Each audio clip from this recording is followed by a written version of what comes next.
Hey, I'm Brandi Fullwood, and this is Seattle Eats. It's a podcast about the Seattle food scene and the best things to eat in it. The James Beard Awards were announced this week, and Seattle did not bring home one of those coveted silver medallions. Two chefs were up for Best Chef Northwest from our city, Chef Johnny Courtney of Atoma in Wallingford and Chef Aaron Tekulve of Surrell in Madison Valley. The award is given to chefs who set a high standard for culinary skill and chefs that frankly make it sustainable to work in this industry. The award ultimately went to Ryan Roadhouse of Notogruo in Portland, Oregon. It's a big deal to win, but it's also a big deal to be nominated. Though it would be really nice to win. I spoke with Chef Aaron Tekulve before the awards were announced. We talked about the awards, the team at Surrell, and where he likes to eat on his days off when he's with his family. It's not a fancy dinner spot. It's actually a casual classic by the water. Honestly, the thing is, Aaron's pick might help you think differently about how you choose restaurants and why you should appreciate the spots that pull it off without the medallions. Let's get into it.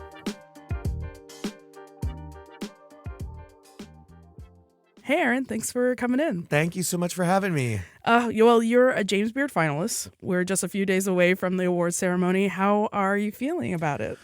I've been saying since when we were nominated as a semifinalist, there's that kind of anxious excitement that you get, like that pit underneath your sternum. And then when we were nominated as a finalist, that just intensified. And, in the last week, we've all kind of been looking at each other like, this is insane. Like, it's so surreal, and it's not to be cheesy or whatever, but it's just, this stuff is serious. And I think that a lot of people don't really understand the magnitude of what it does for a restaurant and for small businesses to have this kind of attention. Has the attention been kind of wild in the last couple of months, it's been weeks? Really wild, since day one. Even just like literally the same day.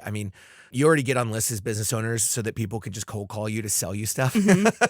And then recently we've had all these really wonderful people come in the door with like trays of beautiful microgreens or like things because, and more power to them. I'm all about the hustle and guerrilla marketing and the whole nine. They're like, here are our crown jewel Walla Walla onions. Yeah, seriously, or like beautiful cultivated mushrooms or anything like that. And the attention's been wild to me. Yeah.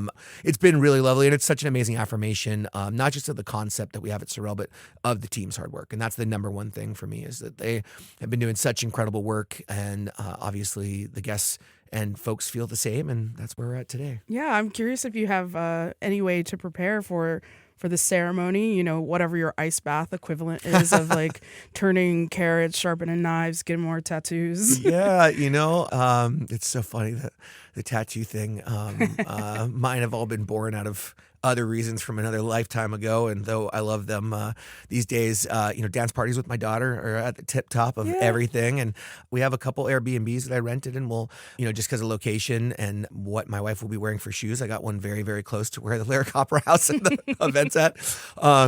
We'll have everybody over for a drink and some food because there isn't food during the ceremony, and it's kind of a long time to eat. So we'll have food for the team and stuff and get together, and kind of like our staff meal and meeting that we have every day. We get together to have this little ritual every day that gets us all set for what's about to come. Mm-hmm. And I really feed off that energy, even if it's really short. It's just necessary to take time. And I think that's one of the big things that I've learned over the last decade or so, especially after meeting my wife, about celebrating the little things. And for me, like, this is all about soaking up every little moment of what it is. And though there are a ton of other extra ancillary events around James Beard, what I want to do the most is be with my team and my wife and my daughter. And so leaning into that is my ritual, I would say. Okay, I'm glad you brought that up, because a few months ago when the James Beard finalist announcement came out, I asked you to send a voicemail, kind of like a cute acceptance speech sort of thing, about how you feel about being on the list. Because you talked about family, not the food, not really like the restaurant, but your family, celebrating with them. Do you remember what was going through your head at the time? Well, the semifinalist list is a little foggy, but I will never forget the morning of being named a finalist, because we woke up and nothing had been named yet, and they were kind of rolling it out slowly during the day. And my wife was trying to find it, and I was like, we'll see. And then I saw it on a IG story, and I was like, just passed her my phone, and like she freaked out and like hopped on me, and then our daughter ran in the room and like she hopped on us, and then it was time for a little dance party, and it was just this sense of just being completely overwhelmed by something that I have always hoped that we would find recognition, but never expected. So we know award season can be quite demanding. You know, there's big media scrutiny. Pressure to execute flawless menus and some pretty steep hours. I'm curious, how do you make the time to go out to eat somewhere that isn't in your own kitchen? Great question. Some of this is just that our daughter's old enough and it's easier for both of our moms to help take care of her, frankly, when we're not around. She's sometimes ready for us to go so she can start on whatever project my mom might bring over, which is really cute. But when it comes to eating out and things, yeah, it can be hard at times. But some of the thing that my wife and I have just done is like, just make the reservation. Something my grandmother always used to say is you need to start saying if and start saying when. And so I've just taken some of that approach in just like booking reservations, and we just got to figure it out. Sundays and Mondays, we get out pretty regularly. Nice. You know, I'm famous for not cooking at home. As much as I love to cook, the truth is like I want to take part in the industry too. Yeah, well, let's talk about it. What's your go-to spot in Seattle? Go-to spot in Seattle is Cactus down on Alki. They have a few locations around town, but the number one place that we go to is the location that's on Alki Beach. They do kind of like I don't want to say Tex-Mex at all, but it's more like Baja Mexican that we really love. Does Tex-Mex have bad connotations? No, Tex-Mex has great. My wife's from Texas, Okay. and so we love Tex. But if we're going to call it Tex-Mex, let's make sure that we label it correctly so people really understand, so they can really enjoy it. And So when you're at Cactus, you're in Baja, California. I think you're more like in that kind of a style of more of a little bit more of a California touch on that with Pacific Northwest influence, because they definitely will run some things with a seasonal menu with some influence from that. The food's delicious. And I'm like, their shrimp and grits is solid. It is. I crave it regularly, sometimes with adding the steak to it just because it's delicious. How long have you been going to Cactus, and who do you go with? Yeah, so I've been going to Cactus the entire duration that I've been with my wife, which has been just over 9.5 years now. So we've been going since pretty much day one, but it has definitely picked up quite a bit since our daughter was born. As soon as she was, I think about 6 months was her first time there. And then, you know, anymore, it's pretty much every week. Okay. That makes it sound like it was a first date spot, was it? It wasn't, but Cactus was always in there because it was right on the beach. She lived on Alki when we first met, and then when it was time to figure out whose apartment we were going to move into, she won because she was on the beach. So can you put me in your shoes, like what it's like to go to Cactus? Yeah, I mean, they have this nice little open forum with this gas fire burning and whatnot.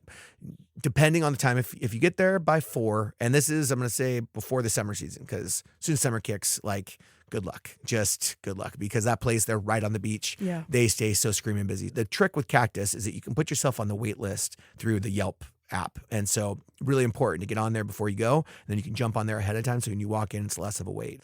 But you come in and they're always super friendly. You know, we've been going there so long that, you know, all the managers know us and whatnot. You have it in? Yeah, sometimes. But, you know, I think at the end of the day, we have to wait like everybody else. All And right. that's just fine. And from there, you know, my daughter always wants to get the banquette seats because she can bounce around, and then it's game time. Yeah. I think it's funny because talking to chefs about their go-to spots, right now it feels like there's a spectrum. It's like you either spend $600 or you go to the most familial restaurant possible. And so I was really curious about what you're going to pick, because you do run a fine dining restaurant. Yeah. And your go-to spot is Cactus, which is not a fine dining No. restaurant. Is it an escapism? Is it just like, you know, the consistency and quality, like how people love Waffle House? They'll say like, it's not fancy food, but I know what it's going to be. And that's the best part of it. I think consistency is part of it for some. You know, for me, like, one of the best meal I've ever had in Seattle was at Sushi Kashiba for my 40th birthday. It was spectacular. It was also the best service. Like, it was everything. It was the whole package. I was so impressed. And, you know, and I hope other people have had that experience too, because it was phenomenal, honestly. So like, I crave stuff like that for sure, but it's about context. Like, who am I dining with, right? Yeah. Like, if I was at a meal like that and my daughter was there, like, she loves fish and she'll get into some of it, but she's gonna be really distracted. So we're not gonna be able to like lose ourselves in the experience. So depending on who I'm with, but that's the thing is that like the longer I'm around my daughter, all I want to do is be around my daughter, you know, and that's kind of like what's happened in some ways. And so that could mean anything. I mean, if what she wants to do is in that, I'm sure will change too, right? Like it'll be interesting to see if, you know, we'll probably graduate to starting to go to Mashiko's in West Seattle at some point too, because she'll probably love that place. I definitely crave, and my wife will tell you right now, I'm trying to book like a different Michelin restaurant for every night or somewhere special while we're in Chicago the entire time to take advantage of the opportunity of being there, because that is definitely my hobby. But, you know, I talk about this at the restaurant, you know, the one truly non-refundable thing in life is time. And so I really have to weigh that sometimes and what matters most. And, you know, at the end of the day, what I feel best about is having my little one like right there being super silly, eating some cheesy chips and, you know, wanting to watch Octonauts. Like it's great. Well, let's learn some nuggets from you. What's the best way to order as a regular at Cactus? Ooh, so I think the thing is, depending on how many people you have with you, you should be ready to put some things in right away, depending on how busy they are. Just because when they get the dinner rush there, it is wild. It'll go from almost empty to completely full, and you won't even know that it happened. And this is around 7 o'clock. This is around 6. Ooh, okay. Yeah. So that's why like showing up at 4:30 is like perfect, because you'll be like right at the beginning of it. When you have a little one, it's different. The whole time frame is different, but I definitely would say like get in by 5:30 at the latest. But that said, chips and salsa are always big. If you have more than 2 people, get 2 baskets of chips because you'll go through them quick. They're delicious. They're crispy and light, and they got just the right amount of salt. Their salsa is fantastic. What's their style for salsa? So their salsa is kind of like good medium chunkiness, you know, living with a Texan and salsa being part of their bloodstream even. You know, it comes in a lot of different forms. And I like this form where it's chunky. It's got some big pieces of scallion and whatnot in it. It's got a nice medium spice, good for most of us Pacific Northwesters because they know their clientele, but still with a little picante, because with especially some rich food that you might have, it's nice to have something that cuts through a little of that with that heat. They have guacamole, and they do it in a few different ways. One version, they'll top it with their queso, so you can just get ultimate indulgence, creamy, rich. It's so fantastic. My favorite, they do this bacon and like grilled green pepper topping. I think it's called Austin style. And so you get all this texture with it, and you get the smoky baconness, which as we all know is fantastic with avocado, if like that creamy with the crispy chip. And then the camarones are fantastic. And so you can they have other prawn dishes, but these specifically are lightly fried. They're crispy. They're on a bed of cabbage. And so you get all this crunchy texture from that. They always come out really nice and warm. And it's always impressive how perfectly cooked they are. Now, again, I can only give credit to the West Seattle location because that's the one we go to all the time. Yeah. But these, for 9.5 years, have always been succulent and perfect with a crispy outside. And if you've cooked a lot of prawns and shrimp like I have, that's a hard thing to do even for really good cooks. And they do a great job with it. Then they glaze it. You have this kind of light, sweet, and sour glaze, and they serve it with this little mango chutney. Fantastic. And then from there, I always get a side of refried black beans just as dip because I love it. So what I'm essentially saying is I'm creating a buffet of makeshift nachos that the table can enjoy. And then from there, all of us typically order our own entree and whatnot. I usually end up getting either enchiladas, but the shrimp and grits is top these days. It always hits. That, or I'll just order a ton of appetizers. Yeah. Because I love tapas world in general. So to me, that's just the equivalent of that. And if you're listening, used to have these bacon wrapped jalapenos that were one of our absolute favorite things. And so bring them back. They're delicious. Please.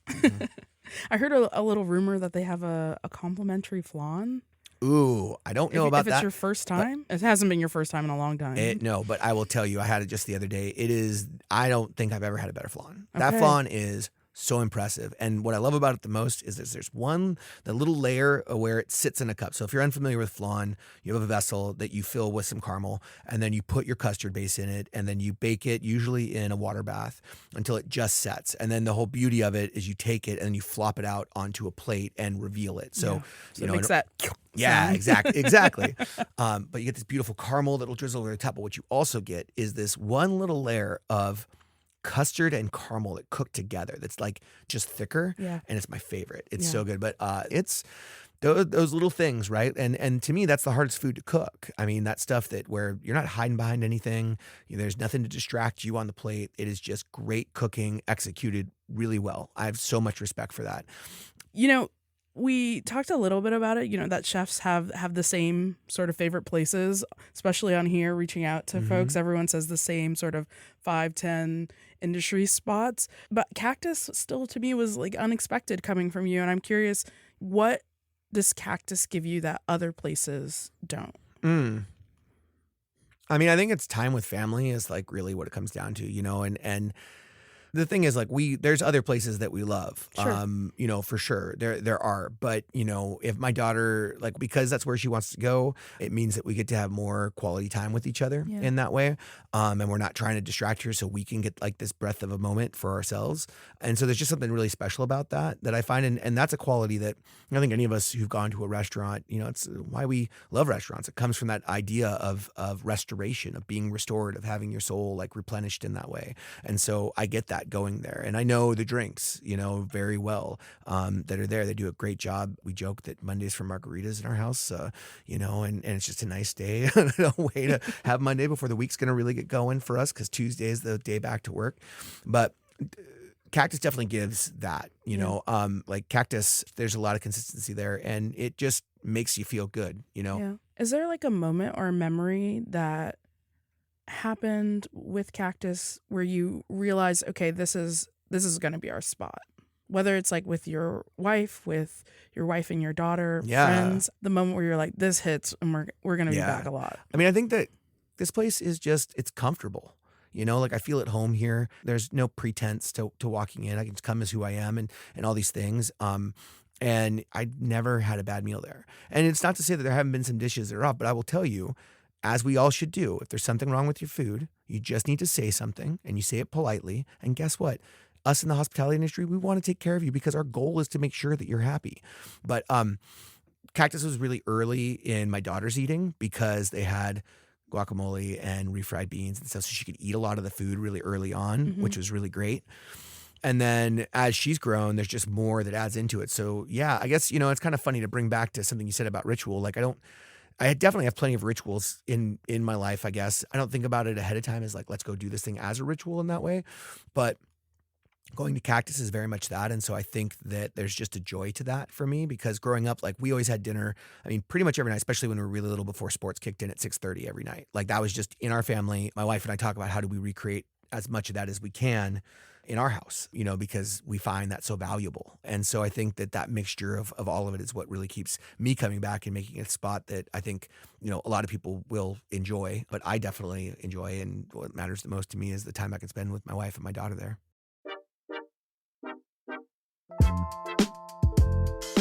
Aaron Tekulve is the chef and owner of Surrell in Madison Valley. Thanks, Aaron. Thank you so much. That is it for today. Seattle Eats is hosted by me, Brandi Fullwood, and you can get in touch with me at seattleeats@KUOW.org. And you can also leave me a voicemail with stories or requests. We got this voicemail recently. Hi, please try to do some more highlights on the east side as well. Thank you. Okay, more east side recommendations. Watch the space. If there's something on your mind about the Seattle food scene, though, maybe you want to spotlight your favorite restaurant to eat with your family or share a story about it, we have a voicemail box set up for you to call us at 206-543-8510. Leave a message, tell me your name, where you're calling from, and we might put it on a future episode of Seattle Eats. The show is produced by me and John Chang, and it's edited by Jim Gates. Seattle Eats is a proud member of the NPR network. You can find more and support the show at KUOW.org/eats. And all of that information is in the description of the show. All right, talk soon.